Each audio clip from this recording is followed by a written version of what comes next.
నమస్తే శివాబి న్యూస్ కు స్వాగతం. నా పేరు మహేశ్వరి. ఈనాటి వార్తల్లోని ముఖ్యాంశాలు.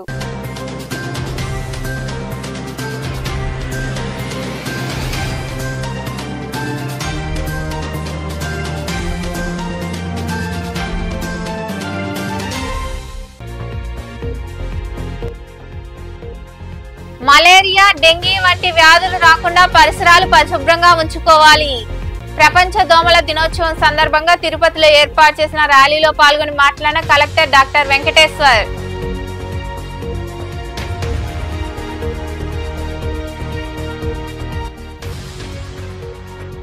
తొమ్మిదేళ్లు సీఎంగా చంద్రబాబు ఉన్నప్పుడు సోమశిల జలాశయాన్ని ఎందుకు పట్టించుకోలేదంటూ నెల్లూరులో ఏర్పాటు చేసిన మీడియా సమావేశంలో విమర్శలు చేసిన మాజీ మంత్రి కాకాని గోవర్ధన్ రెడ్డి.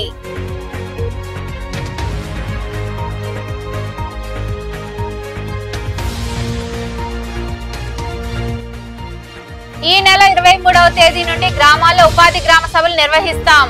సైదాపురంలోని మండల పరిషత్ కార్యాలయంలో మీడియాతో మాట్లాడిన ఎంపీడీఓ శివకుమార్.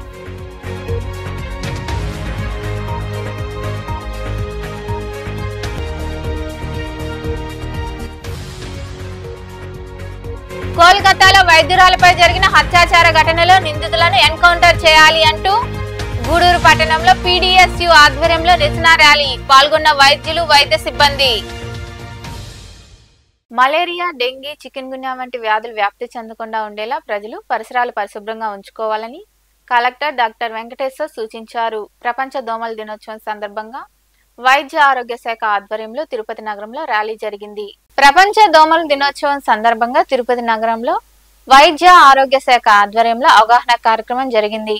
ఈ సందర్భంగా చేపట్టిన ర్యాలీని జిల్లా కలెక్టర్ డాక్టర్ వెంకటేశ్వర్ ప్రారంభించారు.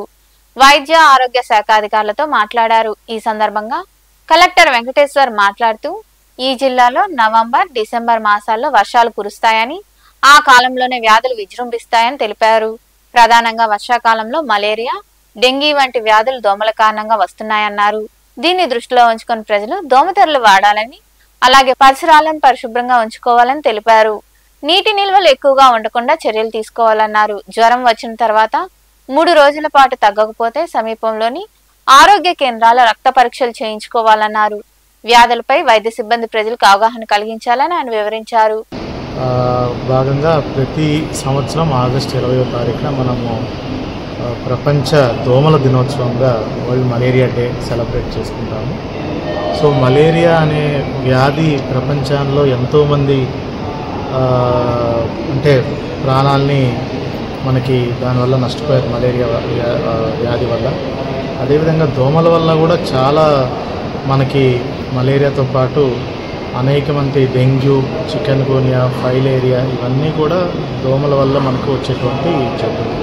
సో మన భారతదేశంలో కూడా అదేవిధంగా మలేరియా, డెంగ్యూ, చికెన్ గున్యా చాలా ఎక్కువ వ్యాప్తి ఉన్నాయి. మరీ ముఖ్యంగా మన రాష్ట్రంలో ఏదైతే షెడ్యూల్ 5 ఏరియాస్లో మలేరియా, అదేవిధంగా అర్బన్ ఏరియాల్లో డెంగ్యూ అనేది ఎక్కువగా మనకి కనిపిస్తున్నప్పటికీ ఈరోజు ప్రపంచ మలేరియా దినోత్సవం సందర్భంగా తీసుకోవాల్సినటువంటి అన్ని చర్యలు ప్రభుత్వం నుంచి అందరికీ విస్తృతంగా అవేర్నెస్ అనేది కనిపించడం జరుగుతుంది. ముఖ్యంగా ఇళ్లల్లో దోమతెరలను వాడటం, అదేవిధంగా పరిశుభ్రంగా పరిసరాలను ఉంచుకోవటం, ఫ్రైడేని డ్రై డేగా, ప్రతి ఫ్రైడే డ్రై డేగా భావించి ఇంట్లో ఉన్నటువంటి ఇంటి పరిసరాల్లో ఉన్నటువంటి నీటి నిల్వలన్నింటినీ కూడా మనము ఎంటీ చేసుకోవటం. ముఖ్యంగా కొబ్బరి చిప్పలు, రబ్బర్ టైర్లు, ఫ్రిడ్జ్ కింద భాగంలో, అదేవిధంగా కూలర్స్, ఎయిర్ కండిషనర్స్, వీటిల్లో ఎక్కువ నీటి నిల్వలు ఉంటాయి. వాటిలో ఈ లార్వా అనేది దొరుకుతుంది.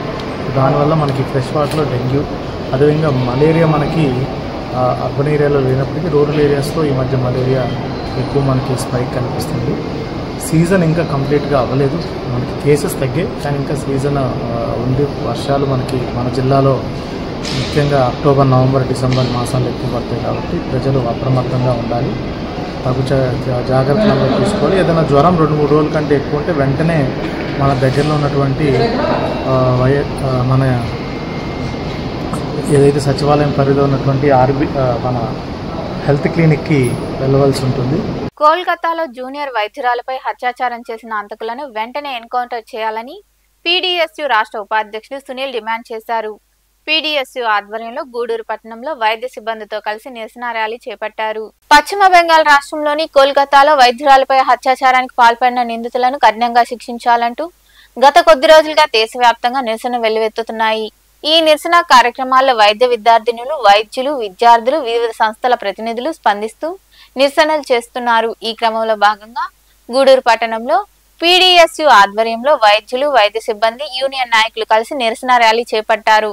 స్థానిక రైల్వే స్టేషన్ నుండి మార్కెట్ సెంటర్ వరకు ఈ ర్యాలీ కొనసాగింది. ఈ సందర్భంగా పీడీఎస్యు రాష్ట్ర ఉపాధ్యక్షుడు సునీల్ మాట్లాడుతూ దేశంలో మహిళలకు రక్షణ లేకుండా పోయిందన్నారు. ఎన్ని మహిళా చట్టాలు వచ్చినా దేశంలో 60 మంది పైన అత్యాచారాలు, హత్యలు జరిగాయన్నారు. కోల్కతాలో జూనియర్ వైద్యురాలపై అత్యాచారానికి పాల్పడిన నిందితులను ఎన్కౌంటర్ చేయాలని ఆయన డిమాండ్ చేశారు. నా పేరు సునీలు, ప్రగతిశీల ప్రజాస్వామ్య విద్యార్థి సంఘం రాష్ట్ర పరిశీలకులను. ఈ దేశంలో రోజుకి 70-80 మానమానాల దగ్గర మర్డర్లు జరుగుతున్నాయి. దాదాపు ఆ దేశంలో మోడీ ప్రభుత్వం అధికారంలోకి వచ్చినప్పటి నుంచి కూడా మహిళా చట్టాలు మొత్తం గాలికి వెళ్ళిపోయినాయి. ఒక పక్క మహిళలకు రక్షణ కల్పిస్తామని చెప్తూనే ఈ దేశంలో డాక్టర్లను కాదు, పిల్లలను కాకుండా, ముసలు అనుకోకుండా మొత్తం కూడా విపరీతంగా ఈ మీద జరుగుతున్నాయి. దాని నిదర్శనమే ఈరోజు కర్ణాటకలో ఒక మహిళా డాక్టర్ని పైశాసికంగా, దారుణంగా హత్య చేసి మానభంగం చేసినటువంటి నిందితుల్ని వెంటనే ఎన్కౌంటర్ చేయాలి. తెలంగాణలో అయితే పశువుల డాక్టర్ని హత్య చేస్తే అప్పటికప్పుడు అక్కడ ఎస్పీ ఎన్కౌంటర్ చేశాడు. అదేవిధంగా యూపీలో హత్యానాథులు అట్లా జరిగింది. కానీ ఇక్కడ తృణమూల కాంగ్రెస్ గోండాలు పోలీసుల వేషాలు వేసుకొని డ్యూటీలో ఉన్నటువంటి మహిళా డాక్టర్ని అత్యాచారం చేసి దాదాపు ఒకరిగా ఇద్దరుగా 10 మంది పైన అని చెప్పి ఈరోజు మనం చూస్తున్నాం. ఇంత దారుణాన్ని కొడిగట్టినటువంటి నిందితులకి ఇప్పటికీ మేము సిబిఐ ఎంక్వైరీ చేస్తున్నాం. అతను బంగాకు దాగాడు, అతను ముందు దాగాడు, అతను మెంటల్ అని చెప్పి ఈరోజు కాలయాపన చేయడం సిగ్గుసేటు. అందుకోసమే ఈరోజు దేశవ్యాప్తంగా అనేక నిరసనలు జరుగుతున్నాయి. డాక్టర్ల కానించి మొత్తం కూడా ఈరోజు చేస్తూ ఉన్నారు. ఈరోజు ఒక మహిళా డాక్టర్ ప్రాణాలు కాపాడి 36 గంటలు డ్యూటీలు చేసి రెస్ట్కి వెళితే కాపగాసినటువంటి కామాంధ కుక్కలు ఈరోజు ఆమె పైన పైశాసికంగా చేశారు. అందువల్ల మేము పీడీఎస్యుగా ఇక్కడ విద్యార్థులుగా మేము ఒకటే డిమాండ్ చేస్తాం, వెంటనే ఎన్క్వైరీ చేసి ఆ అమ్మాయికి, ఆ ఫ్యామిలీకి న్యాయం చేయాలని చెప్పి డిమాండ్ చేస్తాం. లేని పక్షంలో కూడా దేశవ్యాప్తంగా కూడా ఒక బంధుకు కూడా పిలుపునిస్తున్నాం అని చెప్పి ఇప్పటికే దేశవ్యాప్తంగా విద్యార్థి సంఘాలన్నీ కూడా చర్చిస్తున్నాయి. అందువల్ల ఈయన జరగకుండా మహిళా చట్టాలను కూడా పకడ్బందీగా ఈ దేశంలో అమలు చేయాలని చెప్పి కోరుతున్నాం. ఇప్పటికైనా సరే, 1 కాదు 2 కాదు. ఇంకా మరికొందరు మాట్లాడారు. మేము మైథిలి కాలేజ్ నుంచి మాట్లాడుతున్నాము. ఈ దేశంలో ప్రతి ఒక్క అమ్మాయి ఒక సేఫ్టీ లేకుండా అదే ఇతర దేశాలలో అయితే ప్రతి ఒక్క అమ్మాయి అర్ధరాత్రైనా సేఫ్టీగా ఇంటికి చేరుకుంటుంది. కానీ మన దేశంలో ఎందుకు అమ్మాయికి ఆ స్వేచ్ఛ లేకుండా పోతుంది? ఎందుకంటే మన దేశంలో ఏదైనా ఒక అమ్మాయికి జరిగినప్పుడు ఎవరు యాక్షన్ తీసుకోవట్లేదు. అదే పక్కన దేశాలలో ఏదైనా జరిగినప్పుడు వెంటనే ఎన్కౌంటర్ చేయడం లేదా ఏదైనా ఒక సివియర్ యాక్షన్ తీసుకున్నారు కాబట్టి వాళ్ళు స్వేచ్ఛగా ఉంటున్నారు. ఇప్పుడు డాక్టర్కి జరిగింది, రేపు చిన్న అమ్మాయికి జరుగుతుంది, ప్రతి ఒక్కరికి జరుగుతుంది. కాబట్టి ఇది ఖండిస్తున్నాము. వాళ్ళకి సివియర్ యాక్షన్ తీసుకోవాలి, వాళ్ళు వెంటనే ఎన్కౌంటర్ చేయాలని కోరుకుంటున్నాము. Thank you. Crimes against a woman is increasing day by day. It has to be taken severe actions against these crimes. Otherwise, the number of these crimes will be increasing day by day in the society. So, most of the cases are just living in shadows, but it has to be coming to light and have to take serious actions for this. ఈ కార్యక్రమంలో division incharge Charan, నాయకులు Prasad, Venkateswarlu, Nagur, Hariprasad, junior వైద్యులు, staff నర్సులు తదితరులు పాల్గొన్నారు. సోమశిల జలాశయం గురించి ముఖ్యమంత్రి చంద్రబాబు మాత్రమే పట్టించుకున్నట్లు మాట్లాడడం సరికాదని మాజీ మంత్రి కాకాని గోవర్ధన్ రెడ్డి అన్నారు. నెల్లూరులో ఏర్పాటు చేసిన మీడియా సమావేశంలో కాకాని గోవర్ధన్ రెడ్డి మాట్లాడుతూ సోమశిల జలాశయాన్ని పరిశీలించిన అనంతరం చంద్రబాబు రైతులతో మాట్లాడిన మాటలు వింటే ఆయనే సోమశిల జలాశయాన్ని అభివృద్ధి చేసినట్లు చెప్పారన్నారు. కాంగ్రెస్, వైకాపా పట్టించుకోలేదని చెప్పడం ఎంతవరకు సమంజసమన్నారు. 9 ఏళ్ల పాటు సీఎంగా పనిచేసిన చంద్రబాబు సోమశిల జలాశయాన్ని ఎందుకు పట్టించుకోలేదని ఆయన వివరించారు. సోమశిల జలాశయానికి సంబంధించి తన హయాంలోనే పూర్తిగా పనులు జరిగినట్టుగా, సోమశిల జలాశయానికి సంబంధించి గత ప్రభుత్వం కానీ అంతకుముందు ఉన్నటువంటి ప్రభుత్వాలు కానీ ఏవి కూడా సరిగ్గా పనిచేయలేదనేటువంటి భావం కల్పించేటువంటి విధంగా ఆయన ప్రెస్ మీట్లో కానీ రైతులకు సంబంధించినటువంటి ముఖాముఖిలో కానీ మాట్లాడడం జరిగింది. 95 నుంచి 2004 వరకు అంటే దాదాపుగా 9 సంవత్సరాలు ముఖ్యమంత్రిగా పనిచేశావు. ఏ రోజైనా సమగ్ర సోమశిలను గురించి నువ్వు ఆలోచన చేశావా? నీ హయాంలో సోమశిలలో ఎంతపాటి నీరు నిల్వ ఉండేది? 78 టీఎంసీల కెపాసిటీ సామర్థ్యం కలిగినటువంటి సోమశిల రిజర్వాయర్లో 9 సంవత్సరాలు తమరు ముఖ్యమంత్రిగా పనిచేసినటువంటి హయాంలో కేవలం 36 టీఎంసీలు మాత్రమే నిలువకు నోచుకున్నటువంటిది వాస్తవమా కాదా? ఆ తర్వాత ఈరోజు మనం సమగ్ర సోమశిలను గురించి మాట్లాడాలి అంటే 2004లో నీ హయాం ముగిసిపోయిన తర్వాత, రాజశేఖర రెడ్డి గారి హయాం ప్రారంభమైన తర్వాత సోమశిల జలాశయానికి సంబంధించి వెనక ఉన్నటువంటి ప్రాంతాలందరినీ కూడా పునరావాస ప్రాంతాలకు తరలించి వాటన్నిటిని క్లియర్ చేసి దాదాపుగా 72 నుంచి 73 టీఎంసీలు మొట్టమొదటిసారిగా నిలువ చేసినటువంటి ఘనత, రెట్టింపు సామర్థ్యానికి సోమశిల రిజర్వాయర్ని తీసుకొచ్చినటువంటి ఘనత స్వర్గీయ రాజశేఖర రెడ్డి గారి. దాంతోపాటు ఈరోజు సోమశిల రిజర్వాయర్ సామర్థ్యం పెంచడంతో పాటు, పూర్తి సామర్థ్యంలో నీరు నింపడంతో పాటు దానికి సంబంధించి నీరు తీసుకురావడానికి గతంలో పోతిరెడ్డిపాడు హెడ్ రెగ్యులేటర్ దగ్గర నుంచి 11,000 క్యూసెక్కులు మాత్రమే ఉంటే దానిని 44,000 క్యూసెక్కులకు అదనంగా పెంచినటువంటి మహనీయుడు రాజశేఖర రెడ్డి గారు. ఎందుకు ఈ మాట చెప్తున్నాము అంటే, మీ హయాంలో సోమశిలను గురించి ఆలోచన చేయలేదు, వృధాగా పోతున్నటువంటి సముద్రపు పోతున్నటువంటి జలాశయాల గురించి ఆలోచన చేయలేదు. వాటిని పూర్తి స్థాయిలో ఆలోచన చేసినటువంటి వ్యక్తి రాజశేఖర రెడ్డి గారు. ఒక్కసారి గమనిస్తే 2014 తర్వాత మరలా చంద్రబాబు ముఖ్యమంత్రి అయ్యాడు. చేయడానికి ఏమి లేదు. అప్పటికే 2014 ముందు రాజశేఖర రెడ్డి గారు అదనంగా పోతిరెడ్డిపాడు నుంచి మరొక 44,000 క్యూసెక్కులు తీసుకురావాలని ఆలోచన చేస్తే ఆ రోజు సొంత పార్టీలో ఉన్నటువంటి కాంగ్రెస్ పార్టీకి సంబంధించినటువంటి నేతల్లో కూడా తెలంగాణ ప్రాంతానికి సంబంధించినటువంటి వాళ్ళలో కొన్ని అభ్యంతరాలు వచ్చాయి. వాటన్నిటిని అధిగమించి తీసుకురాగలిగాడు. కాబట్టే ఈరోజు ఈ నెల 23వ తేదీ నుండి ఉపాధి హామీ పనులపై గ్రామాల్లో గ్రామ సభలు నిర్వహించడం జరుగుతుందని ఎంపీడీఓ శివకుమార్ తెలిపారు. సైదాపురంలోని మండల పరిషత్ కార్యాలయంలో ఆయన మీడియాతో మాట్లాడుతూ మొత్తం 46 పనులు గుర్తించడం జరిగిందని, గ్రామాల్లో అవసరమైన పనులను ప్రజాప్రతినిధులు గుర్తించి నిర్ణయిస్తారన్నారు. ఉపాధి పనుల్లో అవకతవకలు జరిగితే ఉపేక్షించేది లేదని, కూలీలకు పనులు కల్పించాలని ఆయన వివరించారు. జాతీయ గ్రామీణ ఉపాధి హామీ పథకం కింద ప్రత్యేక గ్రామ సభలు నిర్వహించవలసిందిగా గౌరవ డిప్యూటీ సీఎం గారు దిశానిర్దేశం చేశారు. నిన్న గౌరవ డిప్యూటీ సీఎం గారు వీడియో కాన్ఫరెన్స్ ద్వారా రాష్ట్ర వ్యాప్తంగా అన్ని శాఖల అధికారులకి మార్గదర్శకత్వం చేశారు. ఈ ఎంజీఎన్ఆర్జీఎస్ కింద గ్రామీణ ప్రాంతాల్లో ఉన్న అనేక రకాలైన సమస్యలకు పరిష్కారంగా పనులు చేపట్టడం జరుగుతుంది. 46 రకాలైన పనులని ఎంజీఎన్ఆర్జీఎస్ కింద చేపట్టడానికి అవకాశాలు ఉన్నాయి. ఈ పనులన్నింటినీ కూడా ఏంటంటే గుర్తించేదానికి 23వ తారీఖు అన్ని గ్రామ పంచాయతీల్లో మనకి గ్రామసభ నిర్వహించడం జరుగుతుంది. గ్రామసభకి గౌరవ సర్పంచ్ గారు, అదేవిధంగా వివిధ రకాల ప్రజాప్రతినిధులు, విభిన్న శాఖల అధికారులు అందరూ కూడా హాజరవుతారు. ముందుగా మనకి గ్రామంలో ఏ ఏ పనులు అవసరం అవుతాయి అనేది గుర్తించి గౌరవ సర్పంచుల గారికి, అదేవిధంగా ప్రజాప్రతినిధులకి అందజేయడం జరుగుతుంది. తదుపరి గౌరవ ప్రజాప్రతినిధులు వాటన్నింటినీ చర్చించుకొని ఇంకా ఏదైనా అవసరమైన పనులని ఆ రోజు గ్రామ సభలో గుర్తించడం జరుగుతుంది. వీటన్నిటినీ గ్రామ సభ తీర్మానం ద్వారా చేపట్టి ఈ పనులని కూడా ఎటువంటి అవినీతికి ఆస్కారం లేకుండా పారదర్శకంగా నిర్వహించాలని గౌరవ డిప్యూటీ సీఎం గారి ఆదేశాల మేరకు మన సైదాపురం మండలంలో కూడా ఆ విధంగా చేయడం. కాంగ్రెస్ పార్టీకి చెందిన నేత ప్రెస్ క్లబ్ లో మీడియాతో మాట్లాడుతుండగానే గుండెపోటుకు గురై మృతి చెందాడు. ఈ సంఘటన బెంగళూరు ప్రెస్ క్లబ్ లో చోటు చేసుకుంది. పార్టీకి చెందిన నేత గుండెపోటుకు గురైన వెంటనే ఆసుపత్రికి తీసుకెళ్లినా ఫలితం లేకుండా పోయింది. మూడా కుంభకోణం వివాదాన్ని బెంగళూరు సీఎం సిద్ధరామయ్య ఎదుర్కొంటున్నారు. దీంతో ప్రతిపక్షాలు విమర్శలు చేస్తున్నాయి. ఈ నేపథ్యంలో భాగంగా బెంగళూరులోని ప్రెస్ క్లబ్ లో సీఎం సిద్ధరామయ్యకు మద్దతుగా కాంగ్రెస్ పార్టీకి చెందిన నాయకుడు సికే రవిచంద్రన్ మాట్లాడుతూ ఉండగా ఒక్కసారిగా గుండెపోటుకు గురయ్యారు. వెంటనే అక్కడున్న నాయకులు కుర్చీలో నుండి పడిపోయిన సికే రవిచంద్రన్ ను లేపారు. సంఘటనా స్థలంలోనే ఆయన ప్రాణాలు విడిచారు. గూడూరు పట్టణంలోని త్యాగరాజ వీధిలో కొలువై ఉన్న శ్రీ కళ్యాణ వీరభద్రస్వామి దేవాలయంలో మంగళవారం నిర్వాహకులు మునిమోహన్ ఆధ్వర్యంలో అన్నదాన కార్యక్రమం జరిగింది. ఈ అన్నదాన కార్యక్రమంలో భక్తులు విరివిగా పాల్గొని జయప్రదం చేశారు. ఉభయదాతలుగా పంగలూరు పద్మనాథం జ్ఞాపకార్థం వారి సతీమణి పరిమళ వ్యవహరించారు.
అన్నదాన సేవా సమితి గూడూరు 28/2024 తిరుపతి వాస్తవ్యులు శ్రీ పంగుళూరు పద్మనాభం గారి జ్ఞాపకార్థం వారి సతీమణి శ్రీమతి పరిమళ గారు అన్నదాతలుగా వ్యవహరించారు. ప్రతి సంవత్సరం ఆయన పేరు మీద మనకు అన్నదానాన్ని ఇస్తుంటారు. అదే మాదిరిగా ఈ సంవత్సరం కూడా మనకు ఇచ్చారు కాబట్టి వాళ్ళకి వాళ్ళ కుటుంబ సభ్యులకి భగవంతుడు గూడూరు 2వ పట్టణ పరిధిలోని ఇందిరమ్మ కాలనీలో వెలిసి ఉన్న శ్రీ అభయాంజనేయ స్వామి దేవాలయంలో మంగళవారం స్వామివారికి అభిషేకాలు, ప్రత్యేక పూజలు జరిగాయి. భక్తులు ఇరుగా పాల్గొని స్వామివారిని దర్శించుకుని తీర్థ ప్రసాదాలు స్వీకరించారు.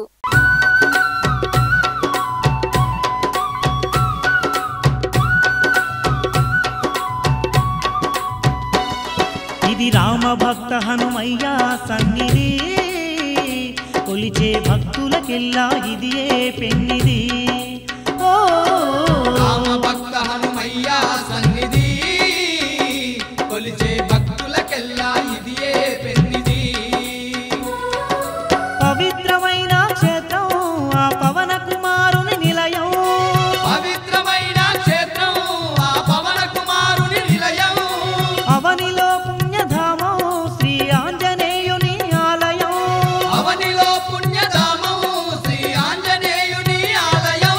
ఇది మనుబోలు సమీపంలోని చెర్లోపల్లి రైల్వే గేటు వద్ద కొలువై ఉన్న శ్రీ విశ్వనాథ స్వామి దేవాలయంలో శ్రావణ పౌర్ణమి సందర్భంగా సోమవారం సాయంత్రం స్వామివారికి రుద్రాభిషేకం వైభవంగా జరిగింది. అనంతరం స్వామివారిని విశేషంగా అలంకరించి ప్రత్యేక పూజలు చేశారు. భక్తులు అధిక సంఖ్యలో పాల్గొని విశ్వనాథుని దర్శించుకుని తీర్థ ప్రసాదాలు స్వీకరించారు. ఉభయదాతలుగా సర్వేపల్లి ఎమ్మెల్యే సోమిరెడ్డి చంద్రమోహన్ రెడ్డి, జ్యోతి దంపతులు వ్యవహరించారు.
హిత పాప వృందం సానందమానంద ధవనే వసంతం ఆనంద కందం హిత పాప వృందం వారాణసీనాథ మమ నాథనాథం శ్రీ విశ్వనాథం శరణం ప్రపద్యే వారాణసీనాథం మమ నాథనాథం. గూడూరు పట్టణంలో మంగళవారం నాటి బంగారం వెండి ధరలను the Gudur pawn brokers association jewellers committee ప్రతినిధులు వెల్లడించారు. 10 గ్రాముల బంగారం ధర 73,100 రూపాయలు కాగా 8 గ్రాముల ధర 54,880 రూపాయలుగా పలికింది. ఇక గ్రామ్ బంగారం ధర 6,860 రూపాయలు ఉండగా వెండి గ్రాము ధర 90 రూపాయలుగా నమోదైందని అసోసియేషన్ ప్రతినిధులు వెల్లడించారు. వార్తలు ముగించే ముందు ముఖ్యాంశాలు మరోసారి.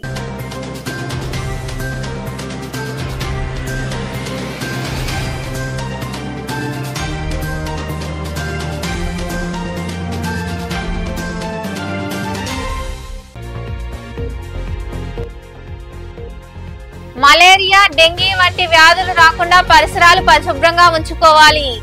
ప్రపంచ దోమల దినోత్సవం సందర్భంగా తిరుపతిలో ఏర్పాటు చేసిన ర్యాలీలో పాల్గొని మాట్లాడిన కలెక్టర్ డాక్టర్ వెంకటేశ్వర్.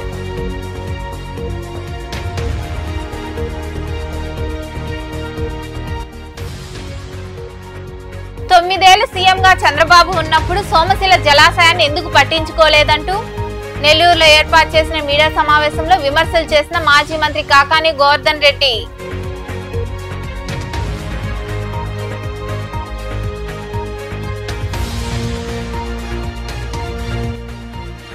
ఈ నెల 23వ తేదీ నుండి గ్రామాల్లో ఉపాధి గ్రామ సభలు నిర్వహిస్తాం. సైదాపురంలోని మండల పరిషత్ కార్యాలయంలో మీడియాతో మాట్లాడిన ఎంపీడీఓ శివకుమార్.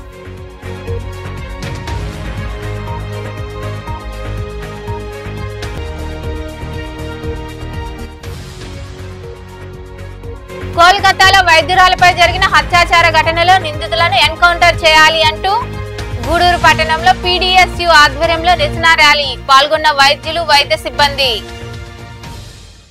ఈ వార్తలు ఇంతటితో సమాప్తం. తిరిగి ప్రసారమయ్యే శివాబీ న్యూస్ లో మళ్ళీ కలుద్దాం. అంతవరకు సెలవు. నమస్తే.